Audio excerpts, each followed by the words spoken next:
Lecture du livre du prophète Jérémie.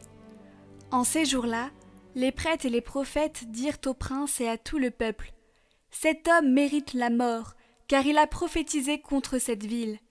Vous l'avez entendu de vos oreilles.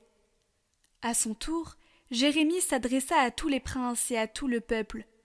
C'est le Seigneur qui m'a envoyé prophétiser contre cette maison et contre cette ville, et dire toutes les paroles que vous avez entendues.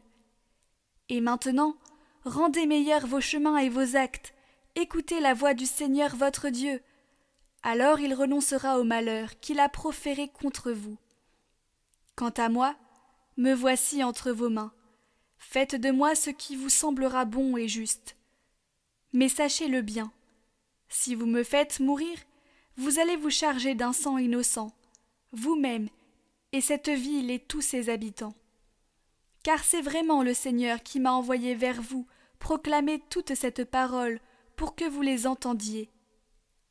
Alors les princes et tout le peuple dirent aux prêtres et aux prophètes : Cet homme ne mérite pas la mort, car c'est au nom du Seigneur notre Dieu qu'il nous a parlé. Comme la protection d'Ahikam, fils de Shaphan, était acquise à Jérémie, il échappa aux mains de ceux qui voulaient le faire mourir.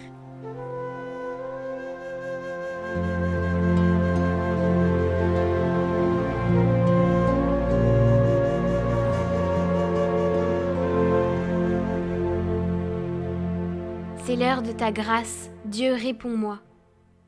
Tire-moi de la boue, sinon je m'enfonce. Que j'échappe à ceux qui me haïssent, à l'abîme des eaux. Que les flots ne me submergent pas, que le gouffre ne m'avale, que la gueule du puits ne se ferme pas sur moi.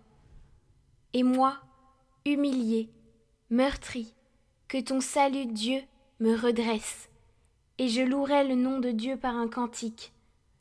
Je vais le magnifier, lui rendre grâce.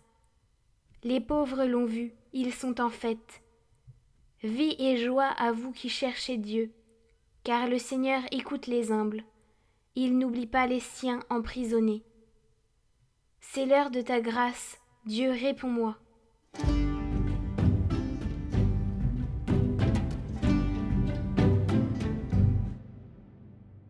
Évangile de Jésus-Christ selon saint Matthieu.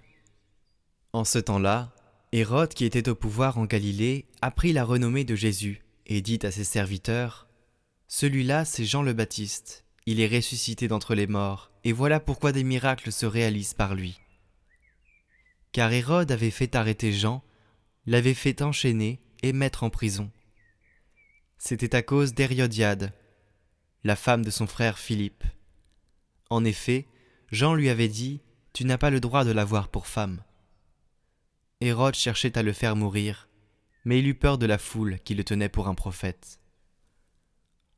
Lorsque arriva l'anniversaire d'Hérode, la fille d'Hérodiade dansa au milieu des convives et elle plut à Hérode.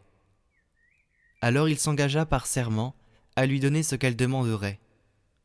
Poussée par sa mère, elle dit : Donne-moi ici sur un plat la tête de Jean le Baptiste. Le roi fut contrarié, mais à cause de son serment et des convives, il commanda de la lui donner. Il envoya décapiter Jean dans la prison. La tête de celui-ci fut apportée sur un plat et donnée à la jeune fille, qui l'apporta à sa mère. Les disciples de Jean arrivèrent pour prendre son corps, qu'ils ensevelirent. Puis ils allèrent l'annoncer à Jésus.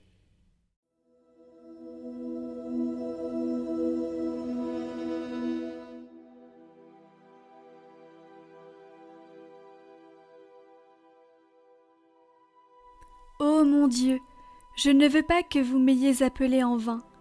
Voici mon cœur, ma volonté, mon corps, mon âme, ma vie, ma mort. Je vous apporte tout. Je vous l'offre par les mains très pures de votre divine mère et la mienne, par celle de Saint Joseph, votre Père nourricier et mon protecteur. Recevez tout, gardez tout, et ne me rendez moi-même à moi-même que lorsque je serai dans le ciel, où je ne pourrai plus vous perdre, mais où je me réjouirai éternellement de m'être donné tout à vous. Ainsi soit-il.